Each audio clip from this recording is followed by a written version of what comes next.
नमस्कार दोस्तों, स्वागत है आपका मेरे YouTube चैनल पे। आज की कहानी का शीर्षक है बेटी जैसा कोई नहीं। एक बहुत गरीब किसान था जिसका नाम माधवलाल था। माधवलाल की एक बेटी थी। उसकी पत्नी का देहांत हो चुका था। वह अपनी बेटी के साथ एक छोटी सी झोपड़ी में रहता था। उसके पास खेती करने के लिए इतनी कम ज़मीन थी कि उसकी फसल को बेचकर उसे बिल्कुल थोड़े से रुपए मिलते थे। उन रुपयों से वे लोग ठीक से खाना भी नहीं खा पाते थे।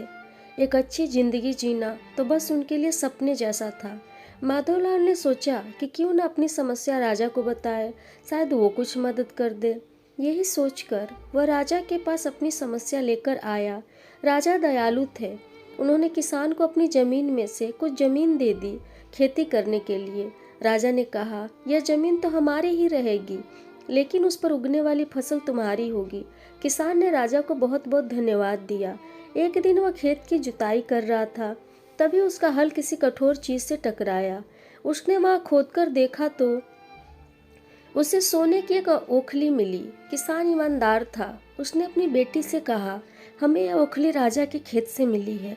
जिसकी जमीन है उसी की ये ओखली भी है, इसीलिए हमको इसे राजा को लौटा देना चाहिए। किसान की बेटी बोली, नहीं पिताजी, आप ऐसा मत कीजिए। आपको सिर्फ ओखली मिली है। यदि राजा ने आपसे इसकी सोने की मुसल भी मांगी तो आप क्या करेंगे? आप इस ओखली को अपने पास ही रखिए।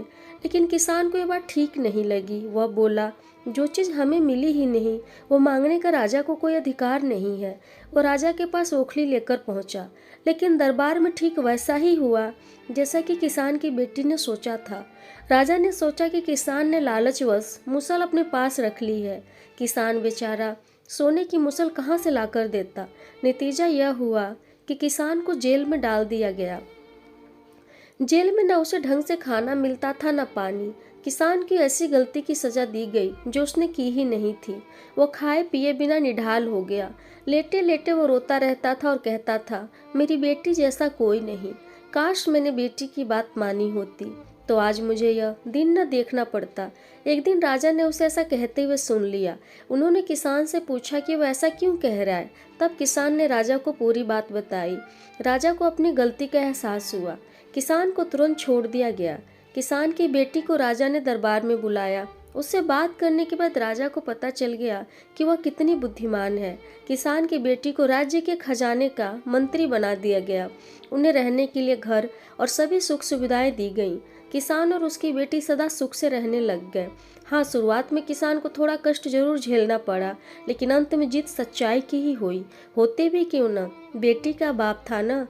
और यह तो 100% सही बात है कि बेटी जैसा कोई नहीं। अगर आपको आज की कहानी अच्छी लगी हो, कृपया लाइक करें, शेयर करें और इस कहानी के प्रति आपकी क्या राय है कमेंट करके बताएं। आपका बहुत बहुत धन्यवाद।